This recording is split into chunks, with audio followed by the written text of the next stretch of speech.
an Unspoiled Network podcast. This is Spoil Me, covering The Novice, brought to you by Ashley. In these chapters, we finally have the face-off between Regin and Sonea. Oh man, this was excruciatingly tense to read. I was so tempted to just flip to the end and see who won. I swear to God. Welcome to Spoil Me.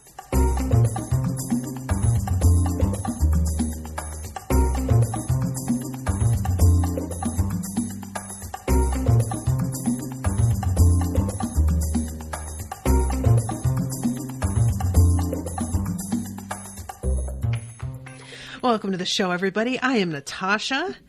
And yeah, so these are the last chapters of The Novice.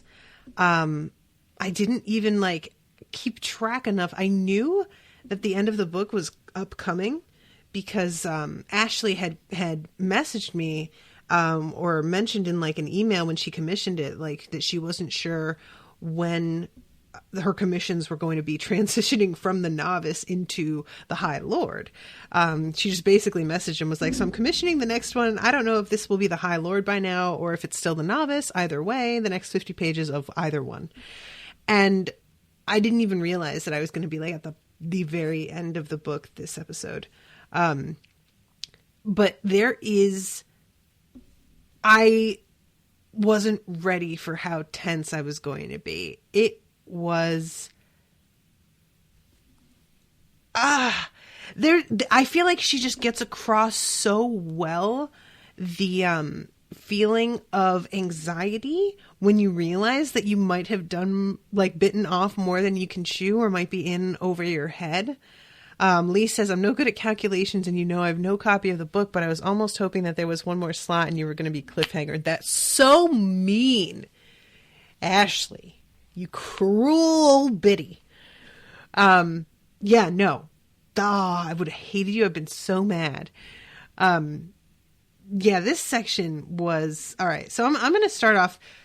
It's... The next chapter is 35, titled The Challenge.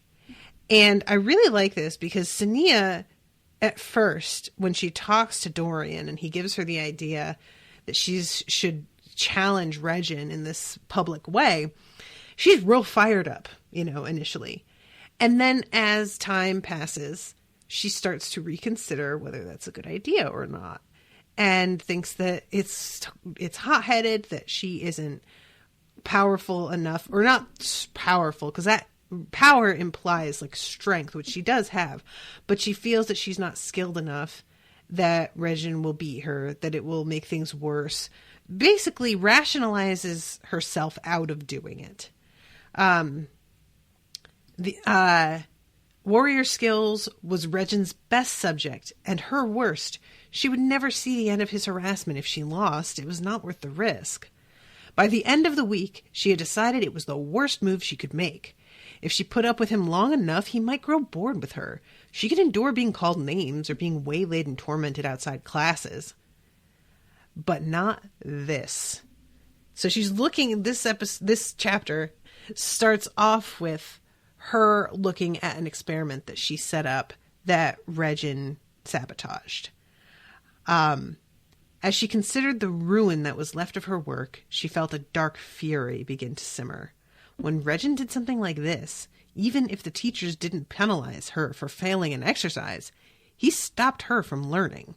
And when he stopped her from learning, he lessened the chances that she might one day be skilled enough to help the guild defeat Acheron. She felt something shift inside her as her fury grew stronger. Suddenly, she wanted nothing more than to blast Regin into ashes. So, Regin and his buddies are watching her discover her sabotaged experiment, giggling to themselves and feeling very smug. And she turns around and gets up in front of everybody, teachers, everybody, and says, Regin of the family Winar, House Perrin, I challenge you to a formal battle in the arena. Regin's face froze into open-mouthed surprise. Yeah! I was so excited. When I started off reading this and I realized that she had like talked herself out of doing it, I was like, is this book gonna end with her challenging him and then we don't get the face-off until the beginning of the next book? Because I swear to God, I will murder people. Thankfully, no, that is not what happens. So Regin finally says, I accept Sonea of no family of consequence. He starts to like turn to his friends and brag about how this is going to be really fun. And she interrupts and says, the time is yours to choose. His smile vanished for a second, then returned. I guess I'd better give you some time to catch up, he said lightly. Free day, a week from tomorrow, an hour before sunset. That sounds generous enough. So, damn.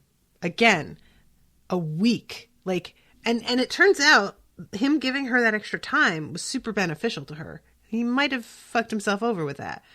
But when I heard that it was going to be a week away, I was like, oh, this is going to be torture waiting for this. Oh, this is going to be awful. So then we go to Daniel, who is on the ship heading home. And he is hanging out with Jano, who is the sailor. And drinking a little bit more of this like really powerful alcohol than he had previously been interested in doing. And we find out that it comes down to basically anxiety. He is so concerned about what's going to happen when he gets to the guild that he can't settle down. And like anybody who suffers from really bad anxiety knows this feeling very well. And this was part of the whole feeling of anxiety in these chapters. It's the combo of Sonea being worried about this face-off battle and Daniel being worried about facing the High Lord. I was just like in dire anticipation because I didn't know what the High Lord was going to do either. And how he reacts to everything is sure not what I was fucking expecting at all. Even a little bit. Pardon me. Let me put my phone on Do Not Disturb because people are just fucking hitting on me here. So when I got to this part and the poor guy is drinking, like I've been in that position a couple times. I'm not a big drinker. I tend to get sick quickly. But when I have had like really acute anxiety, a shot of something will really settle me. It seems like Daniel's doing a little bit more of that. More than a shot. Let's see. Jano hadn't mentioned that the spring winds made for a rougher ride. Daniel would not have cared, except that the unpleasant conditions kept him inside for most of the day, where he spent hours worrying about the reception that awaited him at the guild. His fears that Acheron had sensed something of his feelings toward Tyen had grown since boarding the ship. During his stop at the guild house, Aaron had handed Daniel some letters to read. Finding one from Rothan, Daniel had opened it eagerly, only to find it contained a warning. I would not be overly concerned about these rumors. In any case, they concern your assistant, not yourself, but I thought you should be told so that you may judge for yourself whether this might cause you trouble in the future. Rothan clearly thought that Daniel didn't know about Tyen. This was exactly what they had wanted the Elene court to believe, but now that he had been informed, the Elenes and the Karelians would expect him to avoid Tyen's company. Unless no one knew that Rothan had told him, he could pretend he hadn't received the letter. But no, as soon as he arrived in the guild, Rothan would want to know if he had received it and would repeat the warning if he hadn't. So yeah, he's just really worried about appearances, about all, like, how everybody's going to treat him, but mostly about what the High Lord's going to do. For a few days, everything had been wonderful. He'd been happier than he had ever been in his life. Then, this. As the flask was passed to him again, he took another sip of the potent liquor. So long as Tyen doesn't suffer for knowing me, he thought, I will be content. He's so good. Isn't Daniel the best? He's like, well, whatever happens to me, but as long as nothing happens to Tyen, because he's a good boy. So, Acheron, I love this scene so much. Acheron is in the night room with all of the magicians, who are crowded in there talking about the latest gossip, which is 100% about Sonea and her challenge to Regin. This is super adorable. And by adorable, I mean there's something really like delightful and surprising to me about seeing all of these magicians who have been professors basically for so long kind of caught flat-footed and totally surprised by what Sonea has decided to do. We find out later that nobody has had an official challenge in the arena like this in like 52 years, I think it was. It's been a while. It's been almost a lifetime for people in this world. And Lorelin is watching Acheron and noting how much Acheron is like enjoying himself and being, I don't want to say the center of attention, because where does Acheron go that he's not the center of attention just by virtue of who he is, but more about seeing everybody else like fluttering. It appears your favorite novice has found a way to entertain us yet again, Acheron, Lady Vinara said. I'm beginning to wonder what we can expect from her after she has graduated. The corner of Acheron's mouth curled upward. As am I. What does that mean? You guys. Was this challenge your idea or hers? Balkan rumbled. It was not mine. Balkan's brows rose. And did she seek your approval? No. But I believe there is no rule that requires it, though perhaps there should be. Then you would have refused had she asked? Acheron's eyes narrowed. Not necessarily. If she had sought my view on the matter, I might have advised her to wait. Perhaps this was a spontaneous decision, suggested Lord Pekin, who was standing behind Vinara's chair. No, Lord Saren replied. She chose a moment when she was assured of numerous witnesses. Regin had no option but to accept. Seeing the head of alchemists glance pointedly to one side, Lorelin followed his gaze. Lord Garrel was standing among the gathered magicians wearing a slight frown. So if she planned this, she must be confident of winning, Pekin concluded. Do you agree with her, Lord Balkan? The warrior shrugged. She is strong, but a skilled opponent might overcome her. And Regin? He is more skilled than the average second year. Skilled enough that the outcome will not be easily predicted. Do you believe she will win? Vinara asked of Acheron. The High Lord paused before answering. Yes. She smiled. But of course you do. She's your novice. You must be seen to support her. Acheron nodded. That is true as well. She is, no doubt, doing this to please you. Hearing Garrel's voice, Lorelin looked up in surprise. I doubt it, Acheron replied. Surprised at this admission, Lorelin glanced at Acheron, then carefully noted the other magician's expressions. None looked surprised. Only Rothan's son, Dorian, looked thoughtful. Perhaps it had been noted that Sonea was not at all fond of her guardian. So this whole scene, I just really enjoy. Everybody going back and forth about who's going to win, why is she doing this, the revelation about Acheron not having been consulted and her probably not doing this to please him at all. This is purely like her going off on her own and choosing to do something without asking any of her teachers if this is a good idea. It's a really bold move, and everybody seems like low-key impressed by it, even the people who don't like her. And when Vinara says something about Regin bullying her, this is like the first time that anybody has publicly mentioned this in a group of these magicians, which I really think is interesting. It says, while none usually balked at raising the subject of feuding novices around their guardians, few would dare to do so when one of the guardians was the High Lord. It put Garrel in an interesting position. Neither guardian spoke. Yeah, I would think not. And it's like they wouldn't. So here's the wording. This is the thing that bothers me. While they would not normally, worry about bringing up feuding novices, this is not feuding. Like, to me, the idea of feuding in a school setting are people who don't like each other and who also like academically compete.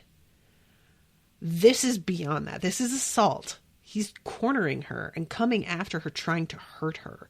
This is way more than feuding. I'm glad that Venari uses the word bullying and puts it in bald terms like that, you know?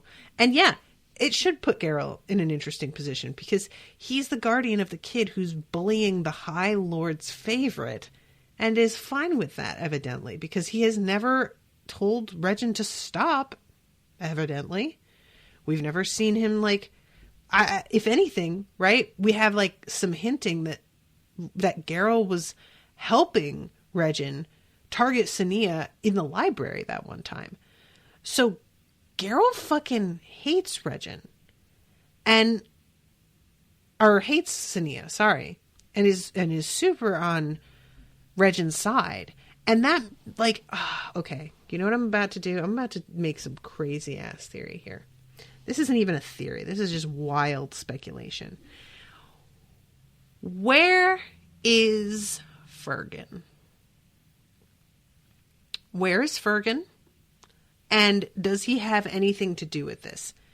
Is Geralt friends with Fergan and angry? Is it just purely that Geralt has the same kind of prejudice against Sonea that everybody seems to have against somebody who was a dwell and poor?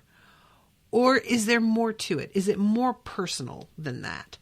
That's my real question here. Is like, Geralt seems to hate Sonea in this way that feels like he picked Regin to be his novice because he knew that Regin was going to be like a fucking heat-seeking weapon against this girl that he despises. It doesn't even seem like a coincidence. And it could just be they're both horrible bigots and they just drew, like, you know, a horrible bigot is attracted to a horribly bigoted teacher. That's just something that happens. But I can't help but be suspicious that there is more to it than that, because Regin's so encouraged by the way that Geralt behaves, and Fergan's not dead, as I wish he was. So let's see. Ashley says, I feel like all the teachers are very dismissive and the kids will be kids about any disputes between the novices without caring about any of the details, whether it's mutual bullying or kids ganging up on another, it's all the same to him. It's really true. And it's just pretty gross to me. Like, I understand to a point that you have to be like, all right, so, you know, kids have to learn how to defend themselves. But also, when your teachers turn a blind eye to it, you're letting the bully know that we tacitly accept that you're going to do this and we're not going to reprimand you at all, which is just gross and toxic. Agreed. It's like earlier in the book, someone says, I've noticed she has a certain dislike of the boy with no mention of Regin's dislike of Sonea, nor the fact that this has gone well beyond dislike. Right. Yeah, I've noticed she has a certain dislike of the boy. Like, that fucking materialized out of nowhere. Fucking Sonea didn't know this kid from Adam, you know? And then he, like, gives her this nasty look and says something loudly before they're even initiated into the guild. And he doesn't know her at all. He just can tell who she is from looking at her. Like, forgive me, I'm taking some sips of tea here and there to keep my voice going. But yeah, I just like, I'm disgusted with these adults. They just don't, this is something that, it takes a real balancing act. And I understand how tricky this must be if you're a parent or a teacher, between being like a helicopter parent or an overprotective micromanaging teacher and letting kids figure things out for themselves. But there's a difference between letting them try and sort it out and stepping in when stuff starts to go too far and just letting it fucking play out with no intervention of adults of any kind. These are fucking magicians, guys. It's not even like they have the same powers as a regular human being in terms of keeping an eye on their students. You'd think that they would have some sort of method in place for, like, watching over what's going on in their school a little bit more efficiently. Some big brother, like, magical fucking, security cameras. I don't know. So meanwhile, as they're having this whole fucking conversation, poor Lord Yikmo, who is assigned to teach Sonea because he's better suited to her temperament, as Balkan says, Yikmo does not know about any of this and just walks into the night room and stops and sees everybody like talking and is like surprised by it. And somebody's like, wow, you probably are going to be putting in some late nights. And he's like, what are you talking about? Venara took pity on the man. Sonea has challenged Regin to a formal battle. Yikmo stared at her, then at the faces watching him, his own slowly turning white. She did what? Oh, Yikmo, you rascal. And meanwhile, poor Sonea. She's really reconsidering whether this was the right thing to do. I love it. She's just like, well, why? Why did I decide? And Yikmo comes in and is like, are you sure that this was like, Geralt's good at his job. Regin's better at warrior skills than you. Balkan's agreeing to tutor him. Like, this is not a super great idea. And it's almost like him expressing the same doubts that she has makes her sort of perversely like determined to succeed, which I'm very much like this. I'm so contrary. The minute that somebody is like, I'm sure that'll work out great, I'm like, well, maybe. And as soon as somebody's like, I don't think you're going to be able to do that, I'm like, fuck you, I'm going to do it twice. So I really enjoy this, and I'm not sure that Yikmo does this on purpose, but it does work out quite well. You can't rely on your strength to win the match for you, Sonea, Yikmo warned. There are ways around it. I'm sure Balkan will ensure Regin knows them all. Then you had better ensure I do too, she retorted. Surprised at the determination in her own voice, she grimaced apologetically. Will you help me? He smiled. Of course, I could hardly abandon the High Lord's favorite now. Thank you, my lord. But don't think I'm only doing this out of respect for your guardian. Surprised, she looked at him closely and was amazed to see approval in his gaze. Of all the teachers, she would never have expected to gain the respect of a warrior. You do realize that people will watch me teaching you, he said. They will report everything to Regin and Lord Geralt. I've thought about that. And? What about the dome? Yikmo's eyebrows rose. Then he grinned broadly. I'm sure it can be arranged. And that is the end of chapter 35. So then begins 36. The battle begins. So Daniel's coming home. Bless Daniel's boots.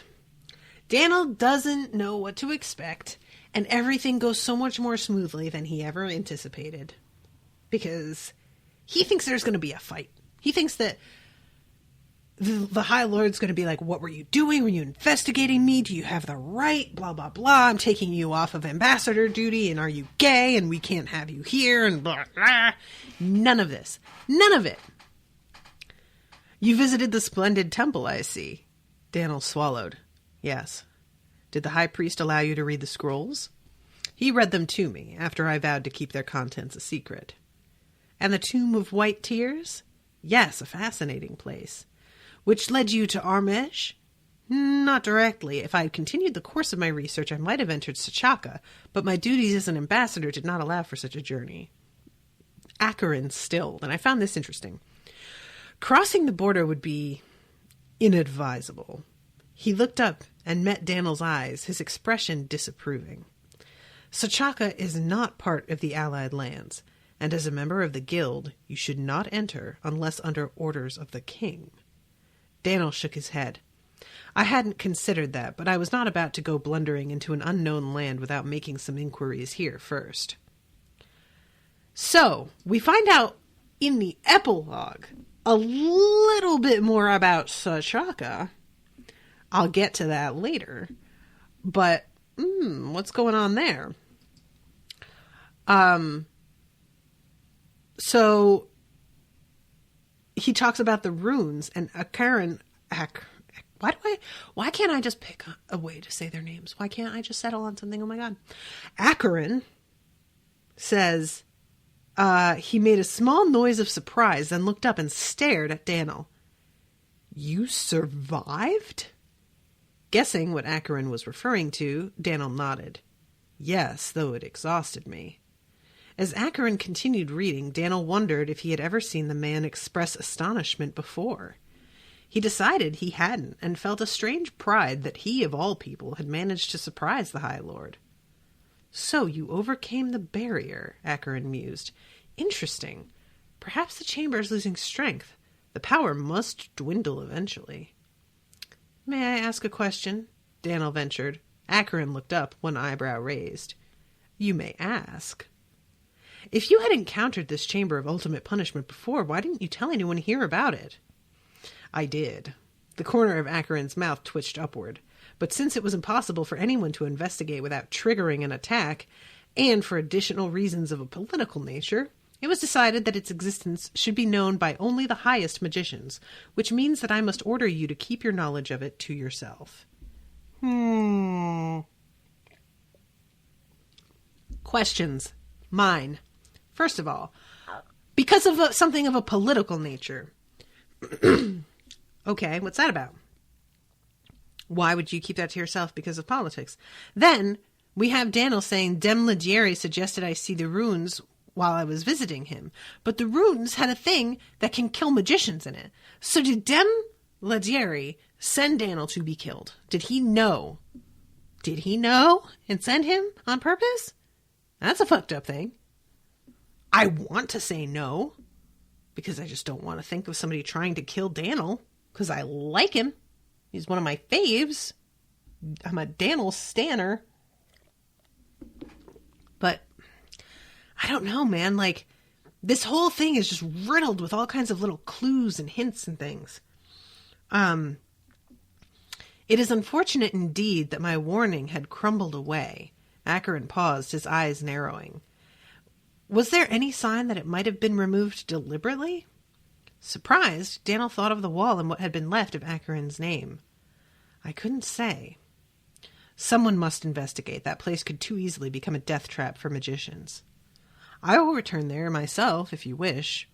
Acheron regarded him thoughtfully, then nodded. Yes, it would probably be best that no others learn of the place. Your assistant knows, does he not? Yes, but I believe Tyann can be trusted. Acheron's gaze flickered slightly, and he opened his mouth to speak, but closed it again as a knock sounded on the library door. So, again, what there? Because I have a feeling Acheron was about to address the fact that Tyann is a lad. And if he were going to say... I have a feeling that, Acheron doesn't give a fuck. He would be fine with it. Of course, Daniel doesn't know that. But what would he tell Daniel to do?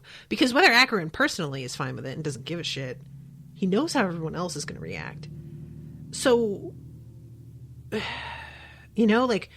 would he agree to sort of help Daniel keep up appearances and tell everybody, I don't know, spread some fucking rumor that Daniel hooked up with a chick while he was out there, for all I know. I just don't feel like Acheron gets that kind of involved. He's not, personal with shit, So, I just really, I wish that they had gotten that Acheron had gotten a chance to say something right there. I wish that I had gotten to find out exactly how he would have handled this whole thing. And I don't doubt that it will come up. I feel like it's part of having Daniel be his ambassador. He has to know it's gonna be impossible to avoid. But I don't know what that looks like. Lee says, I just assumed he didn't know Tyann was with him and recognized the name and was surprised. But I guess if Rothan knows, Acheron probably also knew that Tyann was Daniel's assistant. Yeah, that's what I figured. I figured that he had either heard it or at least had, seen when he communicated with Daniel, if not that there was a relationship going on between the two of them, that there was at least somebody with him. And I feel like Tyann must have been mentioned in the notes as well. But I'm not positive about that. Maybe he already knew, this is Martin, maybe he already knew, and that's why he agreed to Daniel being ambassador, because he would find it easy to get Tyann's help. That's an interesting idea, Martin. Yeah, curious.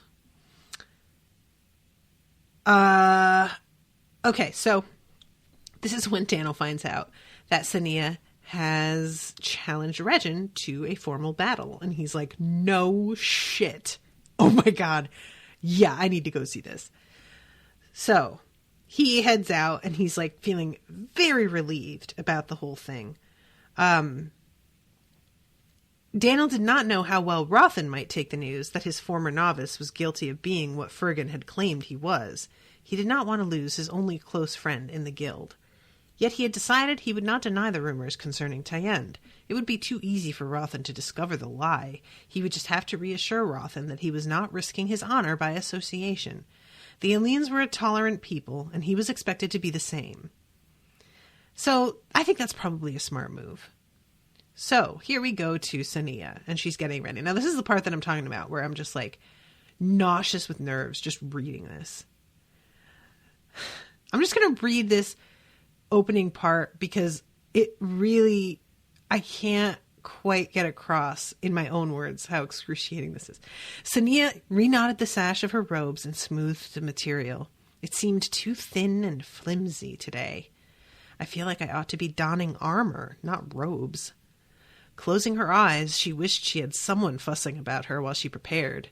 Naturally, Yikmo could not be in her room while she changed into fresh robes. Neither could Akarin, for which she was profoundly grateful. No, it was Tanya she missed now. Rothan's servant would have made Sonea promise to come out of this day the victor, and at the same time reassured her that losing wouldn't matter to the people who loved her. She drew in a deep breath, and finding the sash too constricting, loosened it a little. Today she might need more freedom of movement. She glanced at the tray of sweets and savory buns Viola had brought earlier. Feeling her stomach clench, she turned away and started pacing again. She had an advantage or two. While Yikmo's spies had reported everything that Regin had been doing in the arena for the past week, her own training had been hidden within the claustrophobic confines of the dome. Yikmo had shown her every strategy that a weaker magician could use against a stronger one. He had drilled her in all the methods that he knew Geralt and Balkan had taught Regin, plus a few more. Of her own guardian she had seen little, but his influence was everywhere. The protests against novices involving themselves in formal battles had ended within a day. Balkan obviously disapproved of Sonea using the dome, but had not forbidden it. And when Sonea first entered the dome, Yikmo had told her that the High Lord had strengthened the spherical structure to ensure she would not accidentally damage it. It hadn't occurred to her until the following evening that the magic he had used might have been gained through black magic. She had lain awake, her conscience uneasy at the possibility that the magic that aided her petty squabble with another novice might have come from some stranger's death. But she could not refuse Akarin's help, not without raising suspicion. Even if she pretended she did not want it out of pride, he had nominated himself as her protector during the battle. His magic would form the inner shield that would save her if her own failed. The thought made her more than a little uneasy. If it weren't for Rothan and Lorlin, she would have been worried that he might use the battle as an opportunity to be rid of her. So here's why this was so excruciating. And I know I keep using that word, but I'll look for another one. Painful, difficult, excruciating. She is sitting here tying and retying her sash. The first time, like when we join her, she's already retying it. How many times has she done this already? She's walking around. She's all alone. There's nobody to talk to her to get her mind off this. There's food in the room, and she's like too sick to her stomach with worry and anxiety to eat. She stops and reties her sash again. She's thinking over everything, like going around and around in circles in her mind. And then, at a knock on her door, she spun around, heart suddenly racing again. It must be time at last, she thought. Relief was quickly replaced with a rush of terror. She took a deep breath and let it out slowly as she approached the door. So right there, again, they knock on the door and she's like, oh, thank God. And then immediately is like, fuck. Like, you know, and I think we've all been there, right? Where we've been like wanting to get something over with. And our immediate reaction is, oh, thank God. And then we're like, but this is it. No. So I felt like that was really effectively written, to be honest. And then Yikmo, and he's just like, how are you feeling? How are things going? And him trying to be encouraging, but then Acheron comes in and like interrupts her little moment where she's like, getting some genuine comfort from her teacher. The whole thing is just, she never really gets that comfort from anybody. Not really, before she goes out there. And none of it would really do any good, but it would help. It would help. And then, the description of her walking to the arena is so long. I mean, okay, her companions were silent as they walked toward the university. She didn't look at Acheron. Never before she felt like, blah, blah, blah. Think of something else. Trickery.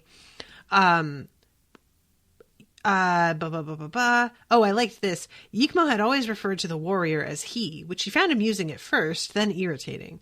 When she had complained, he had laughed. Lady Venara would approve, he had said, but Balkan would tell you, when more warriors are women than men, I will mend my ways. Sonea smiled at the memory, and so was smiling when she walked past the university into the view of the crowd of magicians waiting outside the arena. So, just getting to the arena is like 2 pages of her thinking to herself about what tactics Regin might use, how she can overcome them, blah, blah, blah. And she doesn't even realize until she gets there that everybody is going to be here. Because it's a fucking free day, and this is the first time that anybody has done this in over 50 years. So yeah, everybody's here, Sonea. What were you expecting, you bollock? So, Sonea felt the blood drain from her face. Then we have the description of her walking into the arena. Regin and Lord Garrel standing by a hedge clipped into an archway. The path that ran through it led to the arena. Good luck, said Laurelin. Thank you, Administrator. She started walking toward the arena, and Yikmo placed a hand on her arm. With only Acheron beside her, she approached the archway. Blah, blah, blah, blah, blah. Seeing the gaze of Lord Garrel, she turned her attention to him.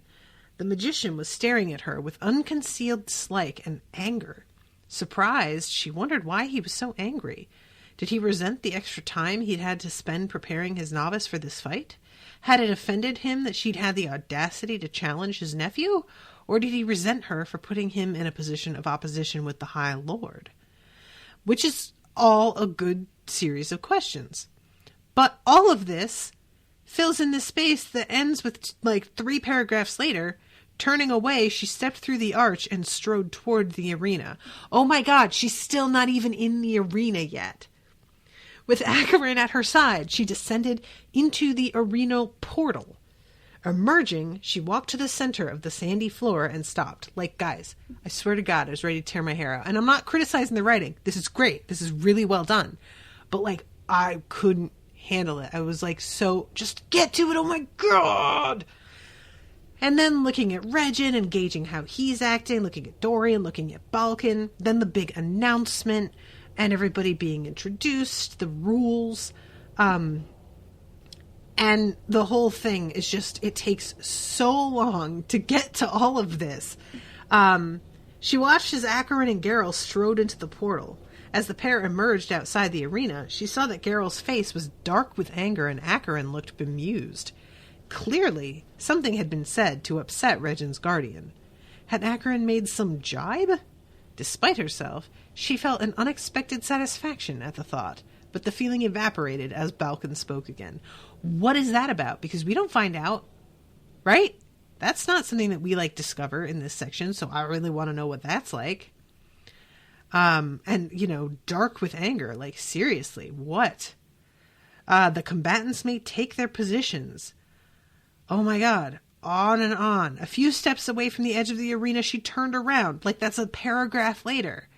The victor must win the majority of 5 bouts. Mind strike is forbidden. All the rules, the rules. Do you understand? Yes, my lord. Yes, my lord. Yes, my lord. Finally, begin. Finally. But I didn't even get any relief because now I've read the rules and I know the first of 5 bouts, 5, Not 3 even, which I could have like dealt with a little better. But 5 I gotta read through. Oh my God, you guys. So the first one, Sonea wins. And the way that she does that is Regin is so focused on blocking strikes coming from straight ahead that when she curves one around behind him and smashes him in the back, he is not prepared and he goes down. So she wins. But I like the fact that when she wins, Lorlin is surprised to see that Yikmo is frowning. And Yikmo has the exact, and I'm not kidding, the exact same reaction that I did. "You don't look pleased, Lord Yikmo," Lorlin muttered. The warrior smiled. "I am. This is the first time she's beaten Regin. But it is easy to lose focus in the elation of winning a battle." Yo, if that ain't the fucking God's honest truth. And that was my exact reaction, was like, oh man, she won the first one. This could make her get a little bit sloppy. Like, we'll see. So Regin is irritated now, and he really comes at her. And she winds up levitating during the next bout because he's like coming at her even from underneath. So she's levitating in order to create a full sphere of protection around herself. And Lorlin says something to Yikmo about how like, oh, that was smart teaching her that. And Yikmo says, I didn't. And I'm like, well, damn, Sonea. So she is in the middle of trying to like levitate, shield, and attack. At the same time, Sonea threw her arms out again from another subterranean onslaught, and her attack faltered. Halt! The second victory goes to Regin.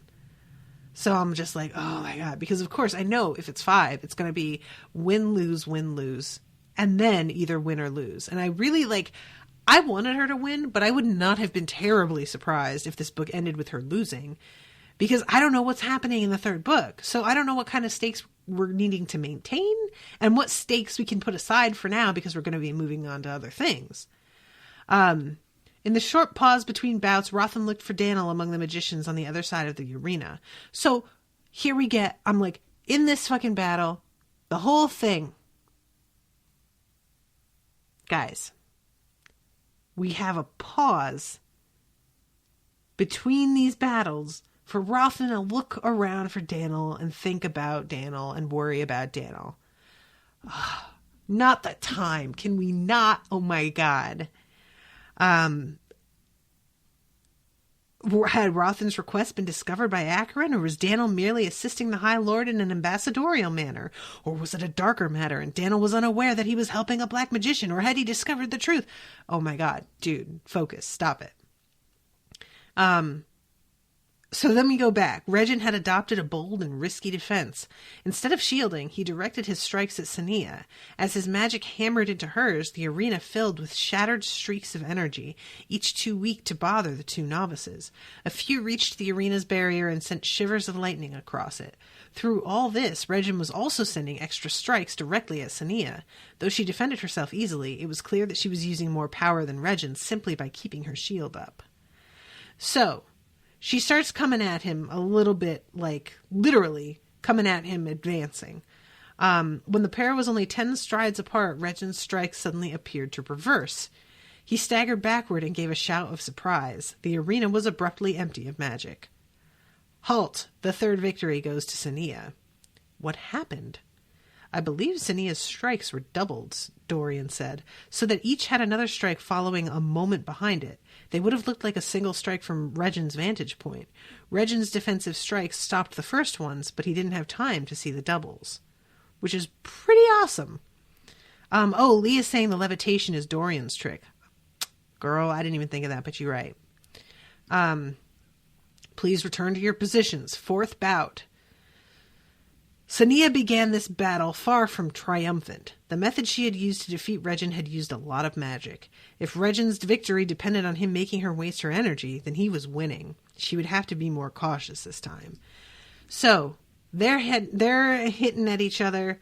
And he keeps doing this thing where he like seems to be hitting at her, but then the strikes like disappear a second before they actually hit. So she has all of this energy invested in keeping her shield up, but she doesn't need to because the strikes don't hit. But she can't risk letting it down because, of course, as soon as she does that, he's going to strike her harder. And she tries to sort of play the trick on him like she's imitating him, but does follow through with the second attack. And watching him through the glare, she saw him wince as one of her stronger strikes reached him. Then, from above, she felt an unexpected force slam into her shield. It wavered, and then another strike, timed to come only a moment after the first, broke her shield before she could strengthen it. Halt! Disbelief and dismay washed over her as she realized that he had only been faking his weariness. Looking at his smug expression, she felt anger at herself for being such a fool. Ooh, that was good. So she had said, like, before that using trickery would probably be something she'd have to do because she knew that Regin wouldn't worry about resorting to those kinds of tricks. He would totally do that, and she doesn't keep that in mind. So, yeah, he basically tricks her into thinking that he is much weaker at this point than he actually is. Yikmo had counseled against defeating Regin with sheer strength. If you want respect, you must show both skill and honor. I've shown them enough skill and honor, she thought. Whatever happened in this last bout, she was not going to risk losing again by trying to conserve her strength. If she won this bout, it would only be by lasting longer than Regin, which meant she would win it by strength anyway. So why not end it quickly with one ferocious attack? So, here comes this cool thing. First of all, she's trying to get at Regin, and he's literally stepping around, which she notes is like dodging and ducking were considered bad form in battle. Interesting, but no rules existed against them. She was surprised he would resort to either, but that's what he'd anticipated. He had done it simply so that she used up her power in a useless attack. Regin smiled. The sand around his feet stirred. So Regin decides that he's going to use the sand to blind her so that she won't be able to strike at him effectively. So what she does, as she's blinded, this is so cool. Drawing on her power, she sent out a spray of potent strikes. The sand abruptly dropped around her, forming a ring on the ground. Regin had centered the sandstorm on her. So that was how he knew where I was. He stood on the other side of the arena, watching her carefully. Seeing him, she knew he was trying to judge how tired she was. I'm not. I love that. How tired she was. I'm not. As she attacked, he dodged again. She felt a smile pull at her lips. If Regin wanted to waste her power, she would have him running all over the arena like a frightened Rasuk. Eventually, she would catch him. Or she could curve her strikes around the arena so he had nowhere to run.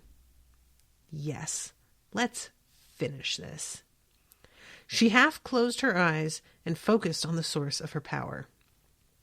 Drawing on all but a little of the magic she had left, she formed in her mind a pattern both beautiful and deadly. Then she lifted her arms. It didn't matter if she let her intentions show now. As she released the magic, she knew it was the most potent force she had ever let loose. She sent it outward in 3 waves of force strikes, each more powerful than the previous. She heard a low sound from the audience as the strikes rayed out like a bright, dangerous flower, then curved down toward Regin. Regin's eyes widened. He backed away, but there was nowhere to go. As the first strikes hit, his shield shattered. A heartbeat later, the second wave hit the inner shield. Regin's expression changed from surprise to terror. He glanced at Lord Garrel, then threw up his arms as a third wave of strikes hit. As they did, Sonea heard an exclamation. She recognized the voice as Garrel's. The inner shield around Regin wavered, but remained in place. Turning to stare at Regin's guardian, Sonea saw him press his hands to his temples and sway. Acheron's hand rested on the magician's shoulder. Then a soft thump drew her attention back to the arena. Sonea felt her heart skip as she saw Regin lying on the sand. So to summarize, this bitch is so fucking strong that she busted through Regin's shield, and then she practically cracked right the fuck through Geralt's pro-level shield, to the point that Acheron had to put his hand on Geralt and lend him some power to keep the shield up enough that she didn't kill Regin outright. That is fucking baller. That is gangsta as fuck. And that, you know what? I'm thinking about it now. That's probably what Acheron said to Geralt before they went out there, huh? I bet that's what it is, was Acheron was like, she's real strong. So, maybe I'll have to help you keep him from getting hurt.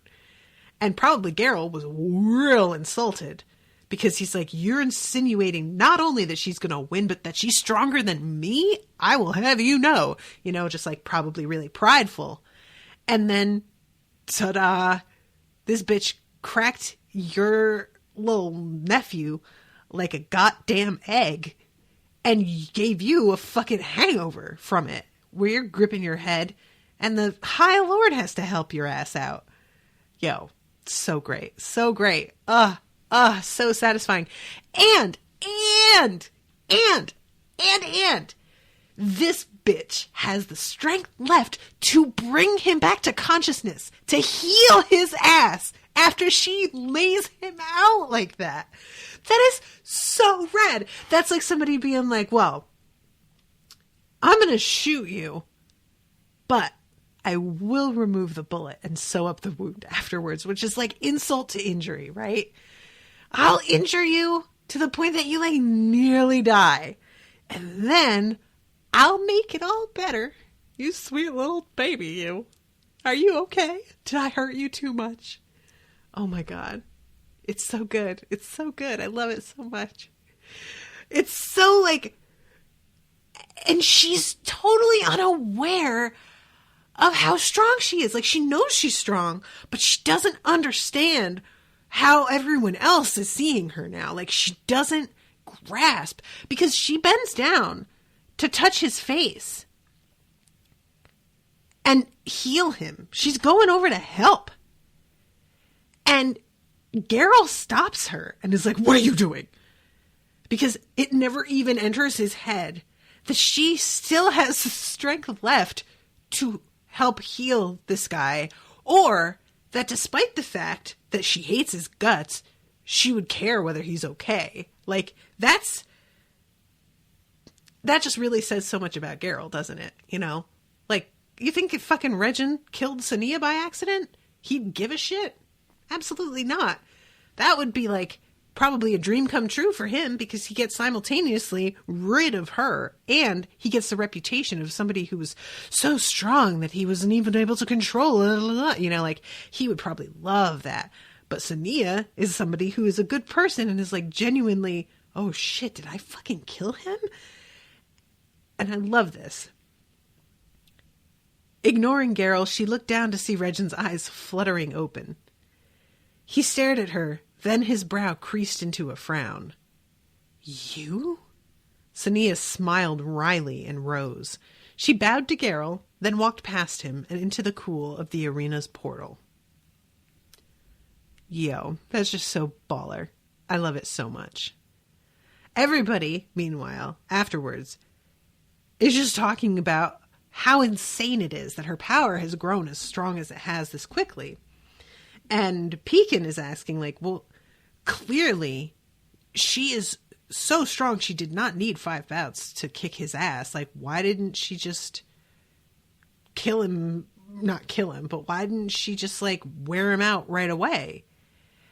And Yikmo says, because the object of this was not for Sonea to win, but for Regin to lose. Pekin regarded the warrior dubiously. And the difference is? Laurelin smiled at the alchemist's confusion. If she had simply beaten him down, she would not have gained anyone's respect. By winning and losing bouts based on skill, she showed that she was willing to fight fairly despite her advantage. Vinara nodded. She didn't know how strong she really was, did she? Yikmo smiled. No, she didn't. Only that she was stronger. If she'd known just how strong she was, it would have been difficult for her to allow herself to lose. So how strong is she? Yikmo looked pointedly at Lorlin, then over Lorlin's shoulder.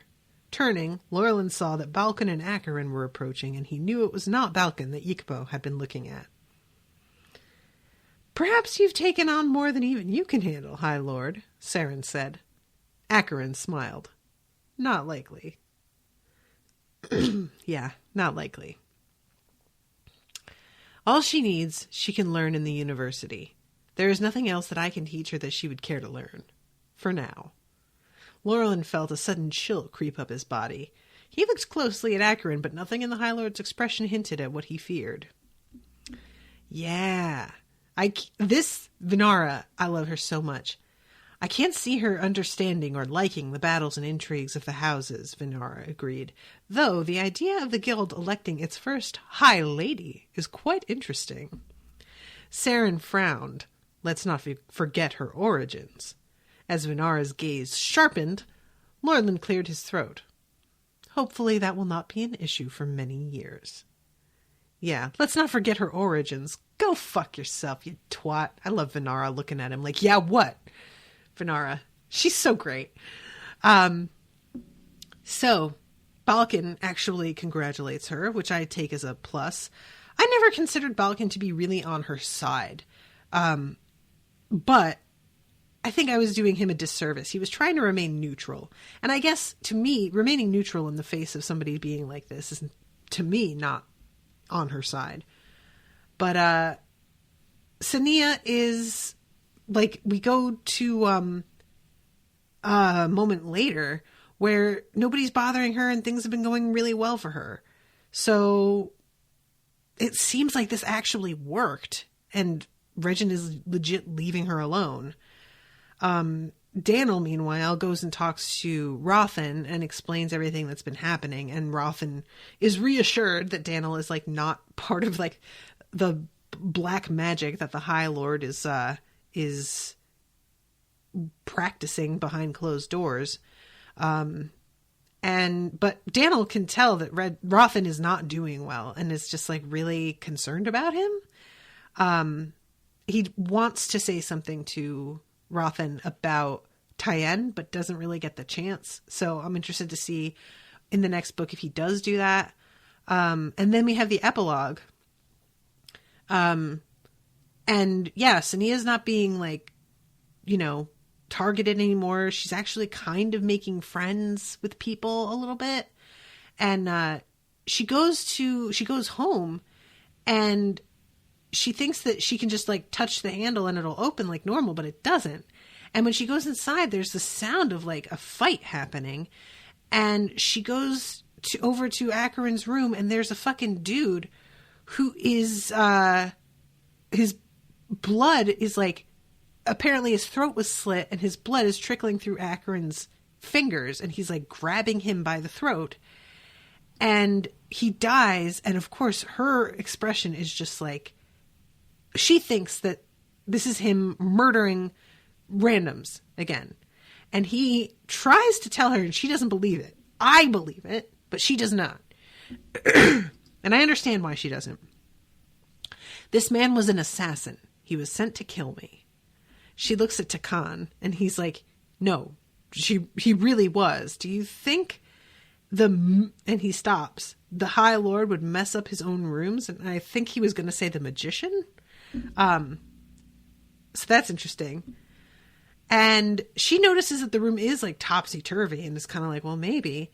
And then she realizes that he looks like the same race as Takan.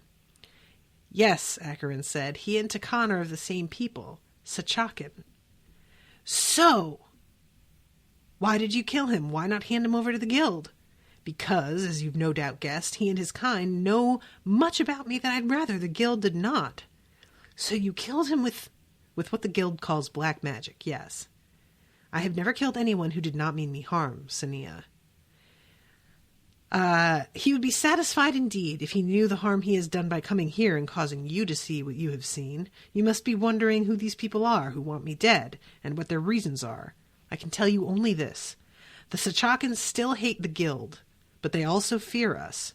From time to time, they send one of these to test me. Do you really think it unreasonable of me to defend myself? Why do they hate the guild, though? Why, though? If you speak a word of this, you will bring about the destruction of everything you hold dear. That sounds like a threat, but I think it's a fact. And then, as she's leaving, Taken says at least the murders will stop. For now, Acheron replied, until the next one comes. So what the fuck?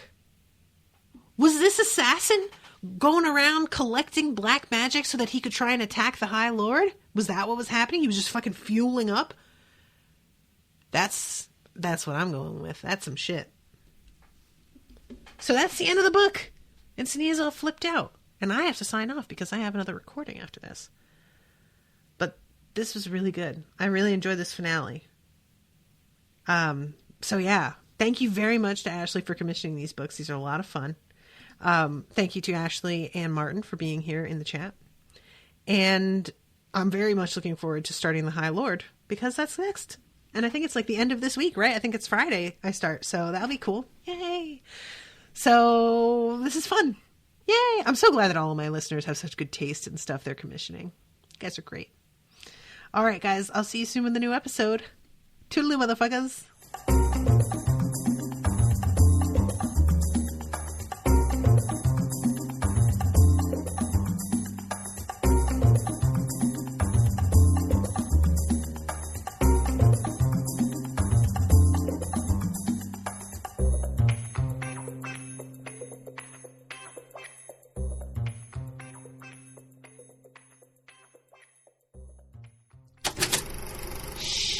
That was an Unspoiled Network podcast.